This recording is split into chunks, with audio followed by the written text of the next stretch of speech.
previously announced in the United States will be in question. Joining us now, former Council of Economic Advisors Acting Chair Tom Philipson.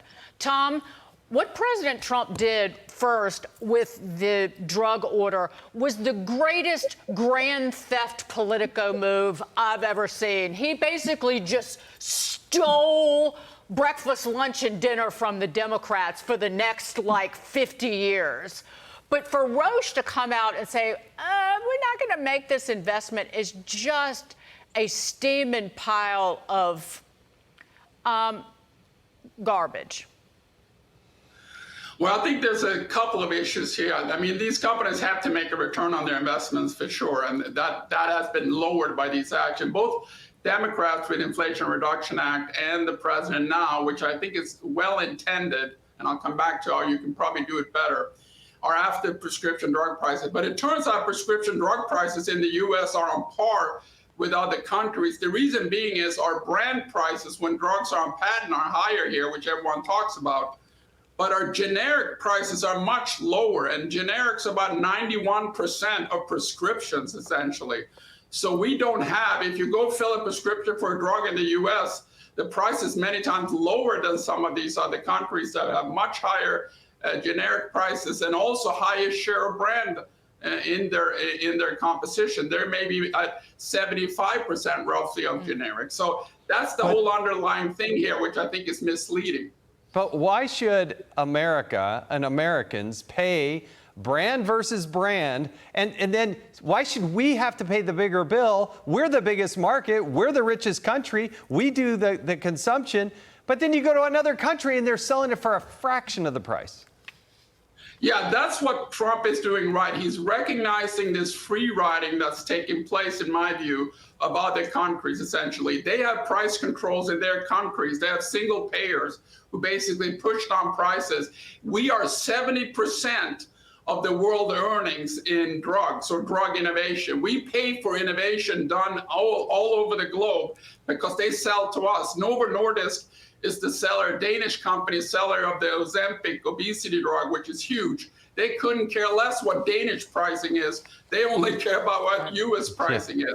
And we're 70%, even though we're 25% of world GDP, essentially. I don't think the most favored nation is the way to do this with the proposal. I think the better way is trade agreements, because this is really a non-tariff barrier that Europe is setting up. We sell at bargain prices over there, well below the value of these products, and they get to sell at market prices here. What we should have is kind of a NATO approach where we force them not to free ride on this by basically having a brand share as a share of GDP being paid by these countries.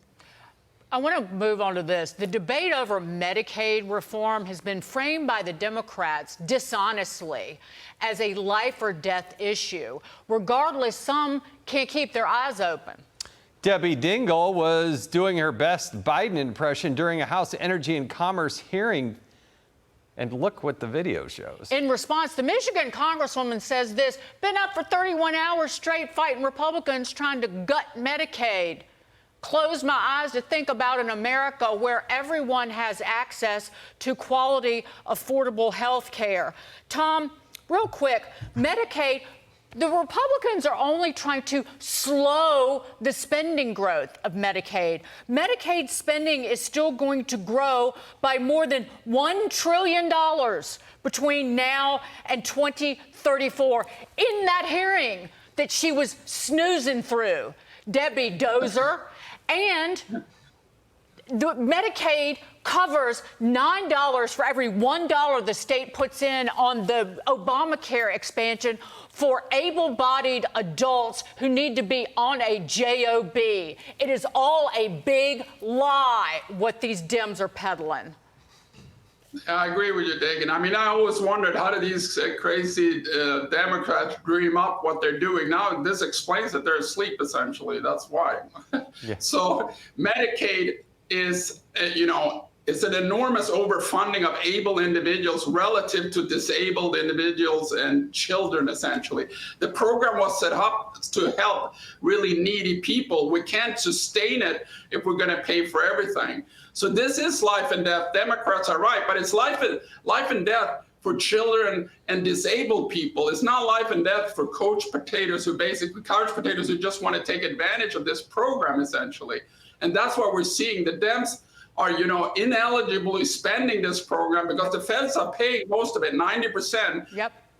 And basically the states are running it, and they're basically taking advantage of this program.